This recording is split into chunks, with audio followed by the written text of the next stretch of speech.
예, 우리 오랜만에 하트 인사를 한번 해보도록 하겠습니다. 여러분, 하트를 만드시고 옆에 사람과 함께 인사를 나누겠습니다.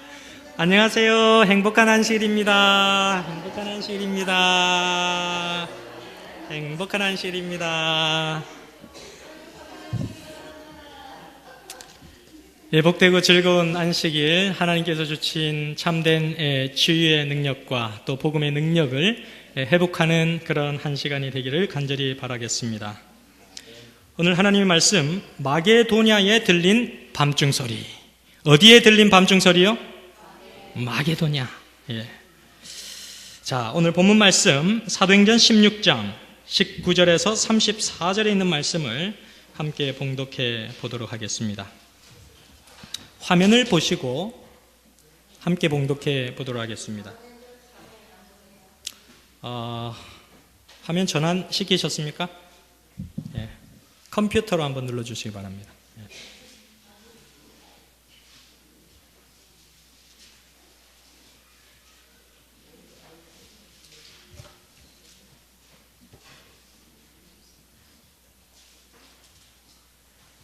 다시 한번 해볼까요?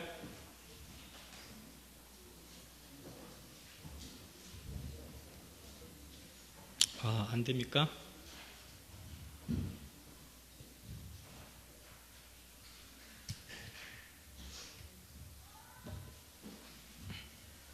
네, 한번 다시.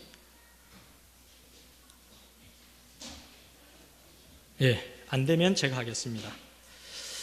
사도행전 16장 19절부터 읽습니다.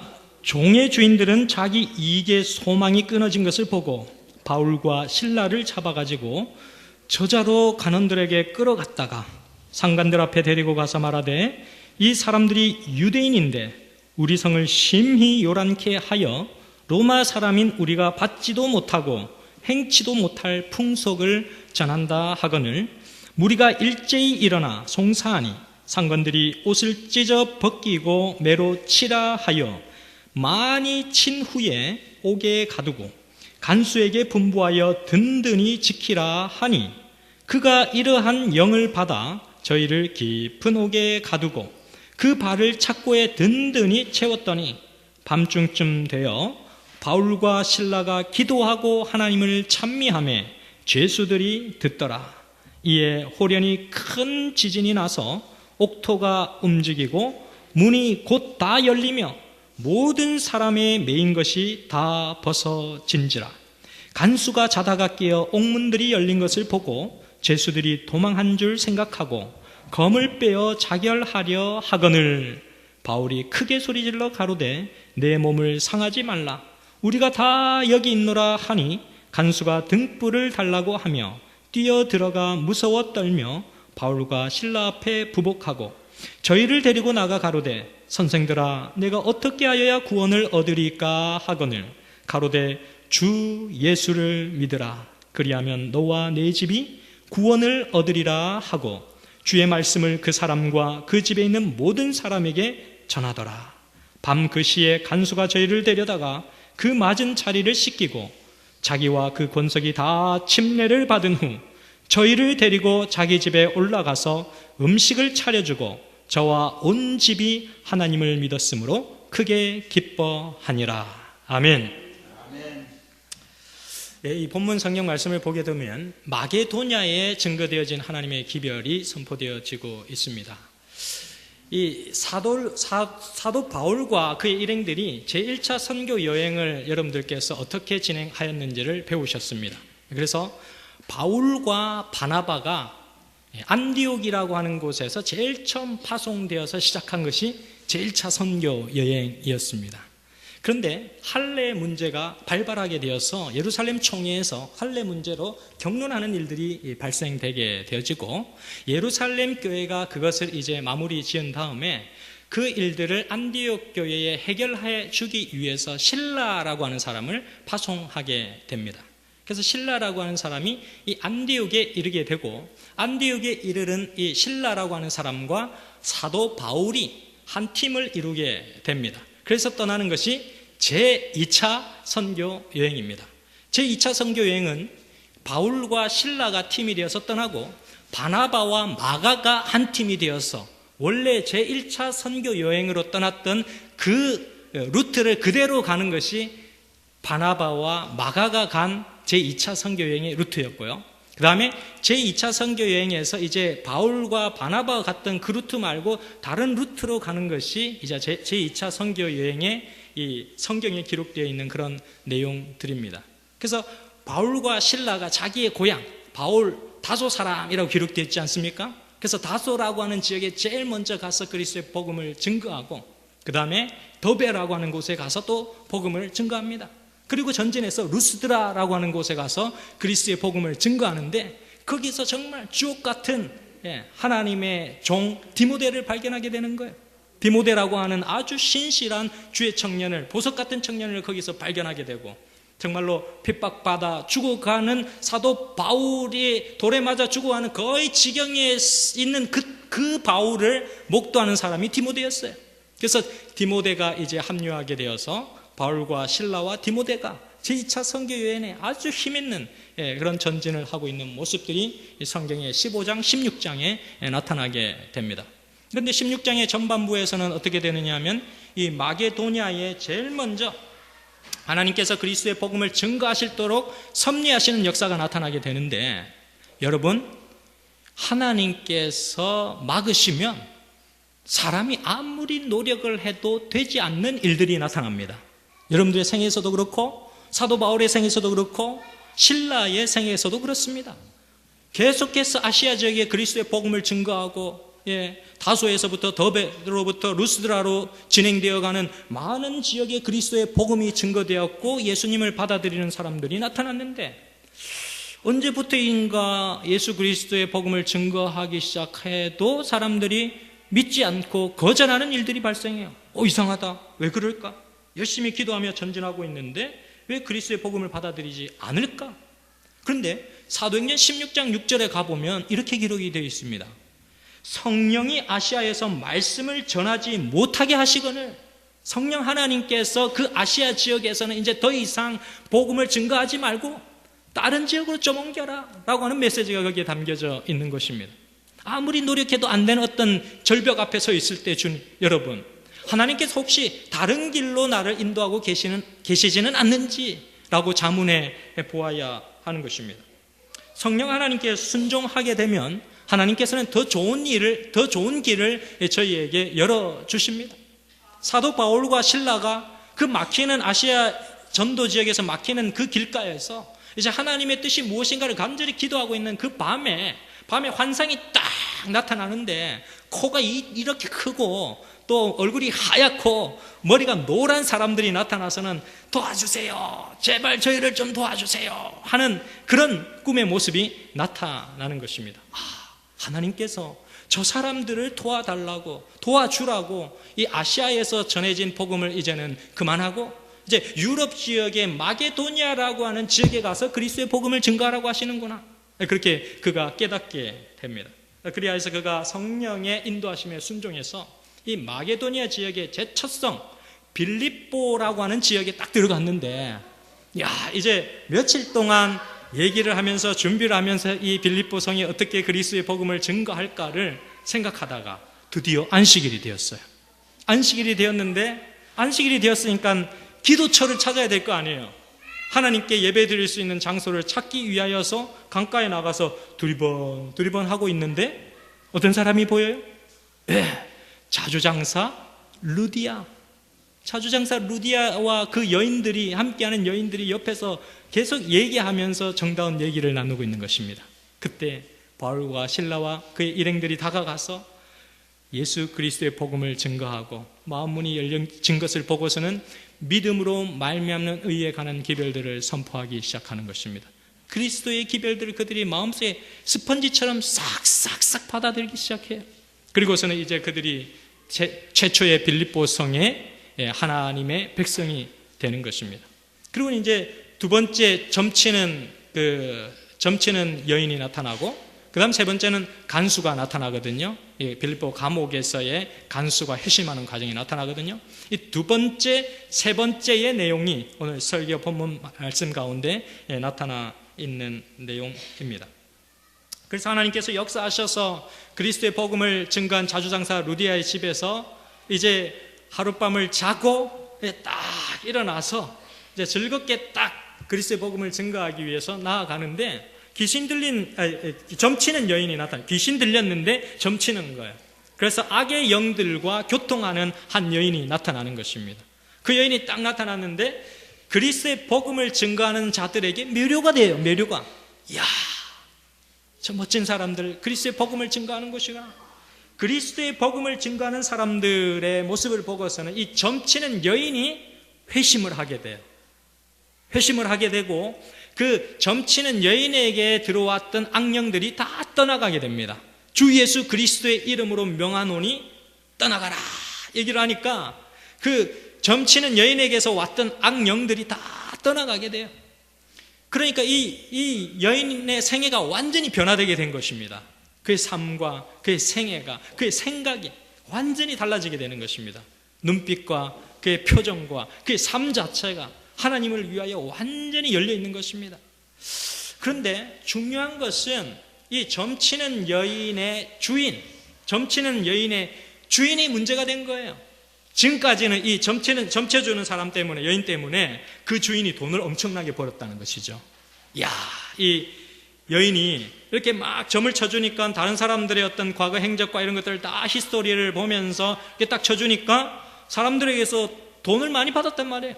그래서 이 주인이 돈을 많이 벌게 되었는데 이제 그 여인이 예수 그리스도를 믿게 되자 예수 그리스도의 복음에 그의 삶을 맡겨드리고 더 이상 점치는 일, 악의 영들이 하는 일들에 관해서 그가 동조하지 않게 되자 이 주인이 화가 나게 된 것입니다. 엄청난 화가 나게 된 것입니다. 자기의 재산권을 빼앗아버린 아주 못된 인간들을 고소하기 시작하는 것입니다. 첫째는 이 점치던 여인의 주인이 적극적으로 바울과 그의 일행을 고소하는 장면이 나타납니다. 19절 말씀입니다. 종의 주인들은 자기의 이익의 소망이 끊어진 것을 보고 바울과 실라를 잡아 가지고 저자로 관원들에게 끌어갔다가 상관들 앞에 데리고 가서 말하되 이 사람들이 유대인인데 우리 성을 심히 요란케 하여 로마 사람인 우리가 받지도 못하고 행치도 못할 풍속을 전한다 하거늘, 그렇게 기록되어 있는 거예요.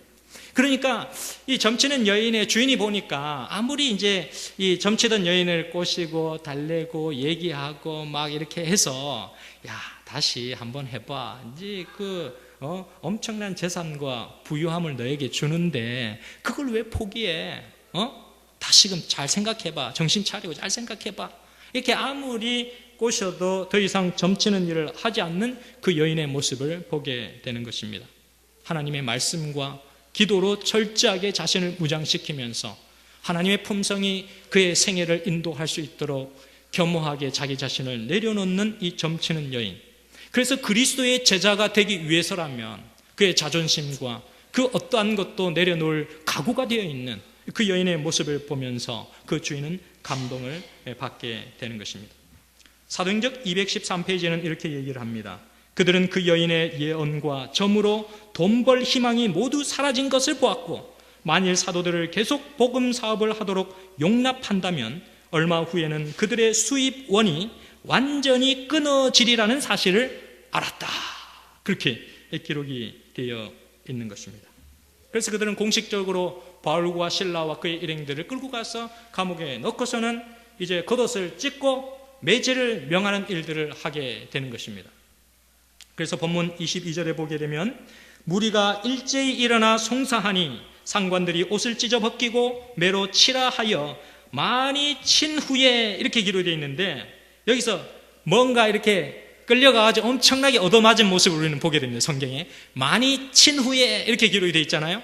바울과 실라가 얼만큼 맞았을까요, 여러분? 곤장을 몇 대나 맞았을까요? 여기 많이 친 후에라고 하는 말은 태장으로, 그러니까 한국 사고방식으로 생각하면 곤장을 때려라 하잖아요. 곤장으로 39대를 맞은 것입니다. 39대. 왜 39대를 맞았을까? 여기 많이 친 후에라고 할 때 얼마만큼의 많이라고 했을 때의 그 숫자는 39대를 맞은 것을 의미하는데 왜 39대를 맞았을까? 그 시대의 법이 40대를 때리지 못하도록 규정하고 있었어요.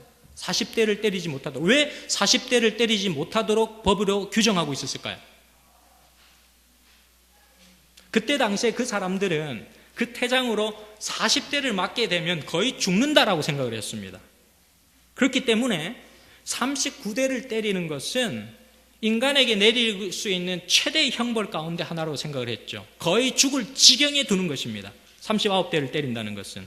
그래서 40대를 때리면 죽는다라고 생각을 하였고 판단을 하였기 때문에 40대는 때리지 못해서 40보다 하나 감한 매를 맞도록 규정하고 있었던 것입니다. 그래서 고린도후서 11장 24절에는 이렇게 기록을 합니다. 유대인들에게 40에 하나 감한 매를 5번 맞았으며, 그렇게 기록을 하고 있어요. 누가요? 사도 바울이 40에 하나 감한 매를 맞았다, 그렇게 기록을 하고 있습니다. 그 당시에 사용했던 채찍에는 쇠조각이 붙어있는 그런 가죽끈이었습니다. 그러니까 이 바울과 실라가 매를 맞는데 39대를 맞는 것만 해도 굉장한 고통인데 바울과 실라가 받은 고통은 이루 말할 수가 없었습니다. 그런데 이 사람들이 고소를 하는데 정식적인 절차를 밟았을까요? 안 밟았을까요? 정식적인 절차를 밟지 않아요. 구속영장이 없습니다. 아무런 그들을 법적으로 구속하거나 감옥에 넣어둘 만한 근거가 없는 것입니다. 그런데도 불구하고 그러한 불특정 다수의 함성 소리에 의해서 바울과 실라가 옥에 갇히는 일들이 발생하게 되는 것입니다. 성경에 보면 이 옥에 갇히긴 갇히는데 어떤 옥에 갇히는가? 24절을 보시면 여러분, 그가 이러한 영을 받아 저희를 깊은 옥에 가두고, 그렇게 얘기를 하고 있단 말이죠. 예.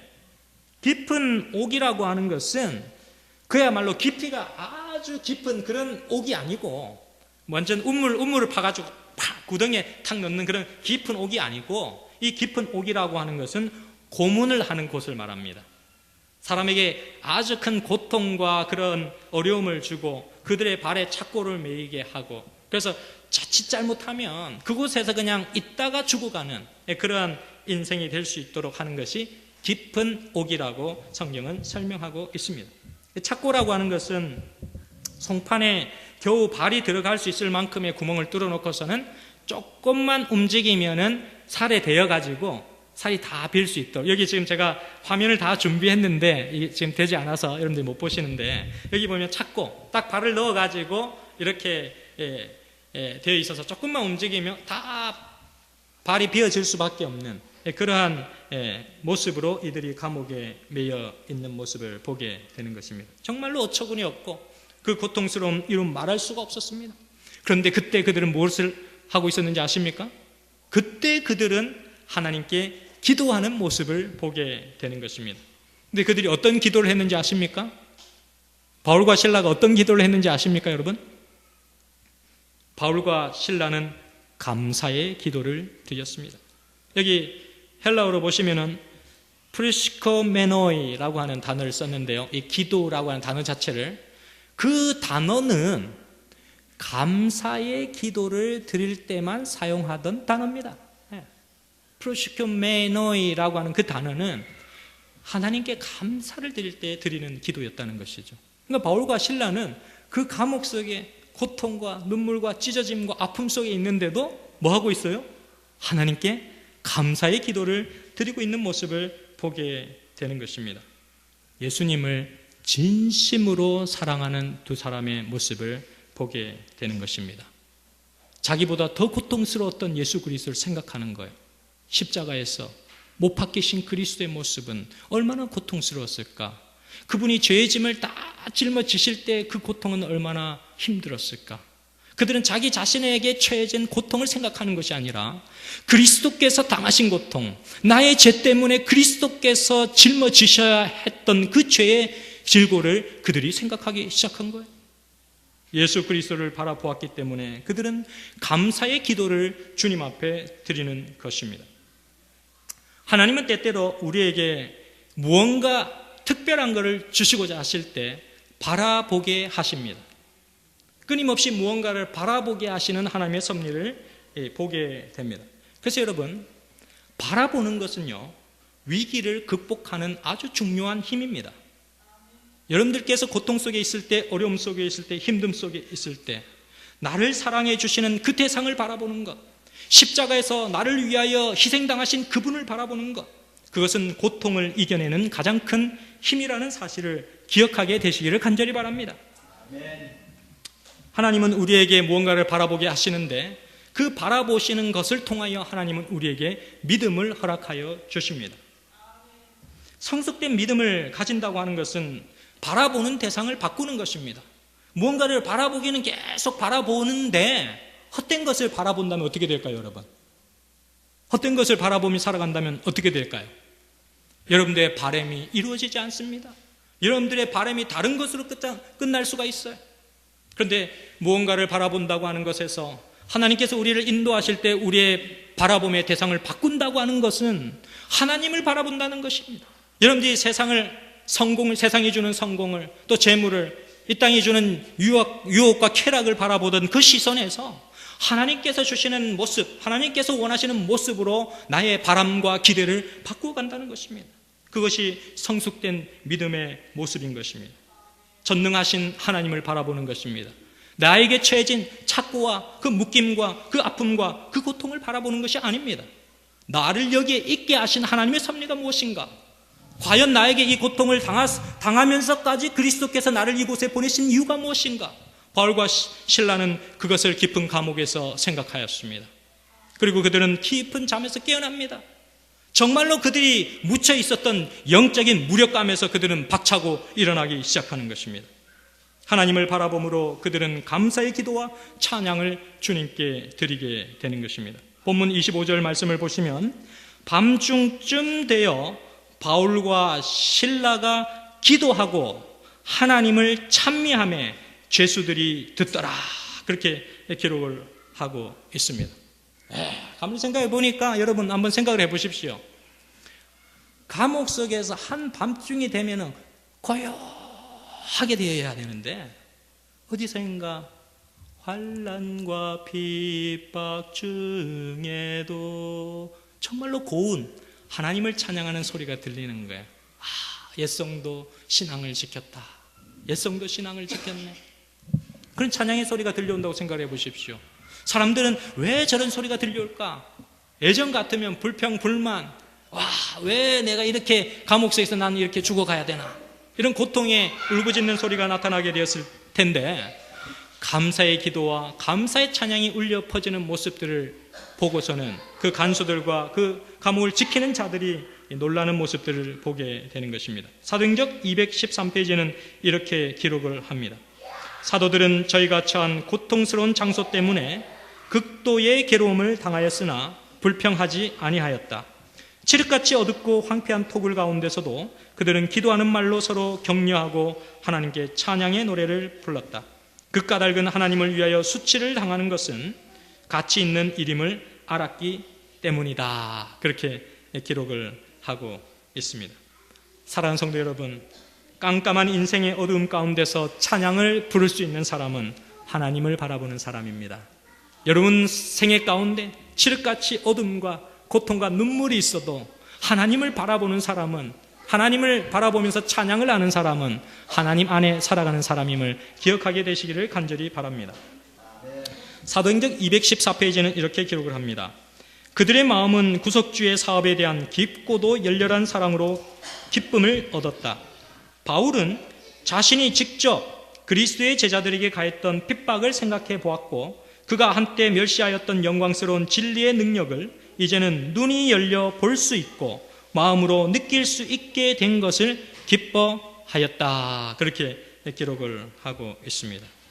자기가 예전에는 예수님 믿는 사람들 핍박하는 사람이었잖아요. 사도 바울이 잡아다가 옥에 가두는 사람이 본인이었잖아요. 그죠? 그런데 이제는 도리어 본인이 갇혀서 그곳에 고통을 당하는 신세가 된 거예요. 그러면 억울하고 분해야 되는데 오히려 감사가 넘치는 겁니다. 하나님 감사합니다. 저에게 이 시련을 주셔서 감사합니다. 하나님, 정말로 하나님을 위하여 핍박받을 수 있는 시간을 주셔서 감사합니다. 바울과 신라는 하나님께 감사의 찬양을 드리는 그들의 모습을 보게 되는 것입니다. 세 번째 메시지는 여러분들이 기도하고 여러분들이 찬양할 때도 그것을 듣는 사람이 있다는 사실을 기억하게 되시기를 간절히 바랍니다. 예, 암흑 가운데 칠흑 같은 어둠 속에서도 절망 가운데서도 감사의 찬양을 드리고 감사의 기도를 여러분께서 드리시면 한밤중 같은 칠흑 같은 그 시기에 그 시간에 여러분들께서 하나님 앞에 드리는 찬양을 드리고 기도를 하면 그것을 듣는 다른 사람들이 있다는 사실을 기억하게 되시기를 바랍니다. 본문 25절에 밤중쯤 되어 바울과 실라가 기도하고 하나님을 찬미하며 죄수들이 듣더라, 그렇게 기록을 하고 있습니다. 빌립보에 갇혀있던 다른 죄수들이 깜짝 놀랐어요. 그렇게 심하게 고문받고 고통당하던 사람들이 쥐죽은 듯이 조용히 숨을 고르며 잠을 자고 있어야 되는데 벌떡 일어난 것입니다. 벌떡 일어나서 깊은 밤에 환호와 기쁨 소리로 하나님께 찬양하는 소리를 그들이 듣는데, 야, 저것들 정상이 아니다. 네? 매 맞고 그냥 터져가지고 막 완전 절망적으로 엎어 자야 되는데 기쁨에 충만해가지고 엔돌핀이 막 쏟아지면서 하나님께 찬양을 드리고 있는 거예요. 야, 저것들 미쳤다. 이제 간수들은 그렇게 생각을 하고 있었습니다. 그런데 여기 25절에 죄수들이 듣더라라고 되어 있는 이 듣더라라고 하는 표현은 헬라어로 표현이 된 이 원문을 보게 되면 에페코론토라고 하는 단어를 쓰게 되는데요. 이 에페코론토라고 하는 단어는 귀를 쫑긋 세워가지고 들락말락하는 저 소리를 어떻게 들을까 쫑긋 세워서 이렇게 주의 깊게 듣는 장면을 여기서 듣는다라고 하는 단어를 쓴 것입니다. 그러니까 찬양의 소리가 큰데도 불구하고 그들은 그 소리에 아주 집중해 있는 간수들이 놀랍다는 것이죠. 제정신이 아닌 사람들의 찬양을 듣는 날 왜 저들은 저렇게 하는가를 그들은 목격하고 있다는 것이죠. 그 쫑긋해서 듣는 모습이 묘사가 되어 있습니다. 사도행전 214페이지는 이렇게 기록을 합니다. 다른 죄수들은 놀라움으로 더 깊은 옥에서 흘러나오는 기도와 찬미 소리를 들었다. 그들은 비명과 신음소리와 저주와 욕짓거리가 밤의 정막을 깨뜨리는 것에는 익숙하였으나 침울한 감방에서 기도와 찬양이 흘러나오는 것은 전에 결코 들어본 적이 없었다. 파수병들과 죄수들은 기이히 여기면서 춥고 배고프고 고통당하면서도 기뻐할 수 있는 이 사람들은 누구인가 하고 자문하였다. 그렇게 기록을 하고 있습니다. 여러분, 아무리 단단히 묶어 놓았을지라도 하나님이 풀면 모든 것이 풀린다라는 사실을 기억하게 되시기를 간절히 바랍니다. 본문 26절의 말씀에 보면 이에 호련히 큰 지진이 나서 옥토가 움직이고 문이 곧 다 열리며 모든 사람의 매인 것이 다 벗겨지더라. 아멘. 여러분의 마음속에 큰 근심과 큰 걱정이 있습니까? 사랑하는 성도 여러분, 여러분의 손과 발을 꼭꼭 묶어두는 어떤 것이 있습니까? 그때 하나님을 바라보게 되시기를 간절히 바랍니다. 하나님께서 여러분들의 삶의 중간에 들어오셔서 하나님께서 터치하실 때 못 풀릴 문제들은 아무것도 없다라고 하는 사실을 하나님은 이 교훈을 통해서 말씀해 주시고 있습니다. 하나님께서 손을 대시면 작고도 자물쇠도 굳게 닫힌 문들도 척척척 풀려지는 모습들을 우리는 보게 됩니다. 잠을 자고 있던 간수가 깜짝 놀라서 일어났습니다. 어떻게 된 일이지? 막 문이 열리고 창고가 벗겨지고 죄수들이 돌아다니고 깜짝 놀라서 일어나서 보니까는 사람들이 다 풀려져 있는 모습이 보여지는 것입니다. 간수가 어떻게 생각했을까요? 책임감. 너무 억눌리는 책임감 때문에 이제 내가 자결을 해야 되겠다. 칼을 들고서는 이제 나는 죽은 목숨이다. 이제 상관에게 불려갖고 나는 어차피 죽을 거 그냥 여기서 죽자라고 하면서 칼을 딱 내빼들고서는 그냥 딱 찌르려고 하는데 그 순간 스탑! 스탑! We are here. 우리 여기 있습니다. 당신의 손에 몸에 손을 대지 마십시오. 하나님의 거룩한 성전인 당신의 몸에 손을 대지 마십시오. 그리고서는 이제 그들이 칼을 내려놓고 바울과 실라 앞에서 눈물을 흘리며 통곡하는 모습이 그곳에 재현되어 있습니다.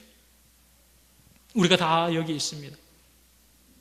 간수들이 다 놀라서 그들 앞에 무릎을 꿇고서는 그렇게 얘기를 합니다. 사도행전 216페이지에 간수는 사도들을 혹독하게 대하였지만 그들은 격분하지 않았다. 바울과 실라는 복수의 정신이 아니라 그리스도의 정신을 가졌다. 구주의 사랑으로 충만해진 그들의 마음은 박해자들에게 대한 악의를 품을 여지가 없었다. 그렇게 기록을 하고 있습니다. 얼마나 놀라운 사실입니까?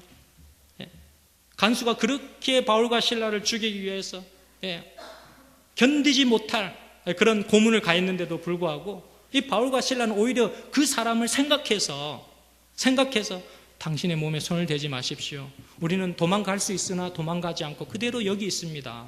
당신의 지위는 보장될 것입니다.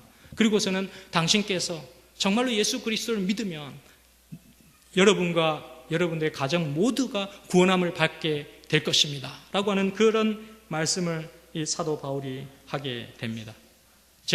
간수가 무릎을 꿇고서는 이제 그들에게 얘기할 때 주 예수를 믿으라. 그리하면 너와 내 집이 구원을 얻으리라. 라고 하는 여러분들이 너무너무 잘 아시는 그 유명한 메시지가 바로 그날 그 시각에 그때에 발표되어진 하나님의 말씀입니다. 사랑하는 성도 여러분, 여러분들께서 어떠한 상황 가운데 여러분들이 있다 할지라도 주 예수를 믿게 되시기를 간절히 바랍니다. 주 예수를 통하여 힘을 얻게 되시기를 간절히 바랍니다. 주 예수를 통하여 모든 어려움들을 이겨내시는 여러분들이 되시기를 간절히 바랍니다. 말씀을 마치도록 하겠습니다.